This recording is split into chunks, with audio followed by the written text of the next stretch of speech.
Assalamu alaikum students, welcome to Forward Public School e-learning classes. I am your physics teacher Aksa and today we will discuss human eye. Book का page number 88, इस पे हमारे पास आज का topic है human I. The human I is like a camera in its basic structure figure 12.27 but is more complex. जो हमारे पास human आई होती है वो लाइक अ कैमरा होता है, लेकिन जो है ये ज़्यादा कम्प्लेक्स है. The interior of the I is filled with a transparent gel like substance called the vitreous humor with index of refraction n equals to 1.337. हमारे पास जो आई का इंटीरियर पार्ट है ये एक जेल लाइक सब्सटेंस से जो है फिल्ड होता है. यहाँ पे ट्रांसपेरेंट जेल होता है जिसे हम विट्रस ह्यूमर भी बोलते हैं और इसका इंडेक्स ऑफ रिफ्रैक्शन हमारे पास 1.337 के इक्वल होता है. Light enters in this region through the cornea and lens. अब लाइट इस रीजन में जो है कॉर्निया और लेंस के थ्रू इंटर होता है विट्रस ह्यूमर में. ठीक है. Between the cornea and lens is a watery fluid, the aqueous humor, with n equals to 1.336. अब कॉर्निया और लेंस के बीच में यहाँ पे हमारे पास एक वाटरी सब्सटेंस होता है जिसे हम एक्वेस ह्यूमर भी बोलते हैं या फ्लूइड टाइप स्ट्रक्चर होता है और इसका इंडेक्स ऑफ रिफ्रैक्शन हमारे पास 1.336 के इक्वल होता है.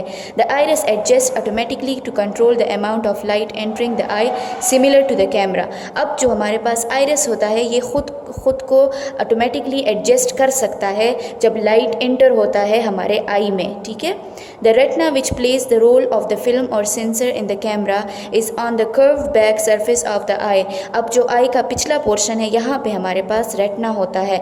The retina is composed of many nerves which act to change light energy into electrical signals that travel along the nerves to brain for interpretation. अब जो रेटिना होता है यहाँ पे हमारे पास बहुत सारे नर्व्स होते हैं और वो नर्व्स जो है लाइट एनर्जी को इलेक्ट्रिकल सिग्नल्स में चेंज करते हैं जो हमारे पास ब्रेन में ट्रेवल करते हैं. नर्व्स के थ्रू ब्रेन ट्रेवल करते हैं और ब्रेन को बताते हैं, मतलब इंटरप्रेट करते हैं, उन्हें इन्फॉर्मेशन के बारे में बताते हैं कि लाइट रेस आ रही हैं. ठीक है.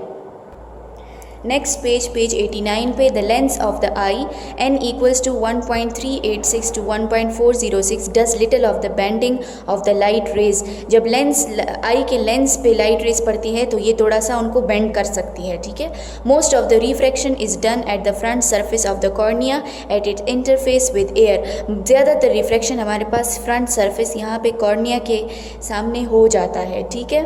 The lens act as a fine adjustment for focusing at different distances. अब जो लेंस है ये खुद को एडजस्ट कर सकते हैं डिफरेंट डिस्टेंसेस पे लाइट को फोकस करने के लिए.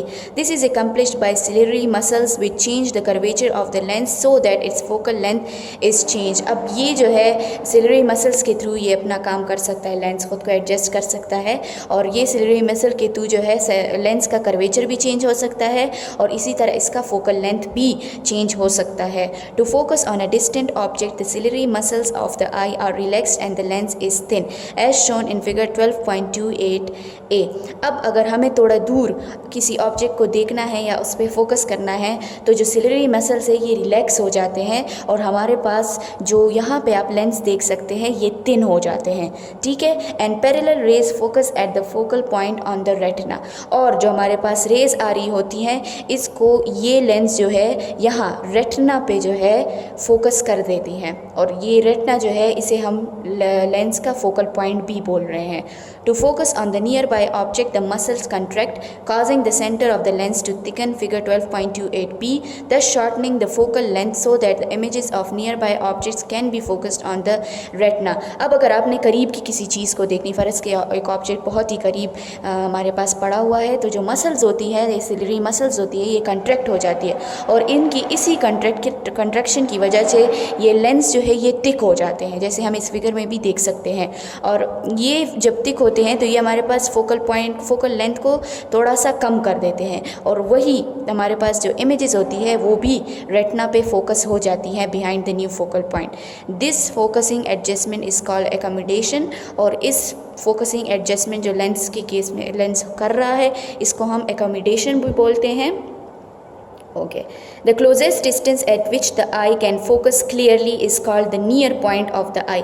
अब जो सबसे क्लोजेस्ट डिस्टेंस है जिस पे आई फोकस कर सकता है क्लियरली, मतलब बहुत क्लियरली हमें नज़र आ सकता है, उसे हम near point of the eye बोलते हैं।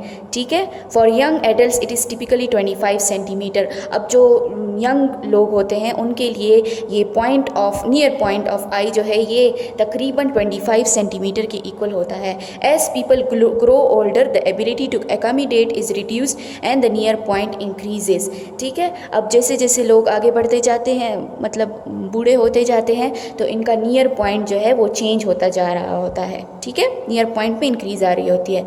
अ given person's far point is the farthest distance at which an object can be seen clearly.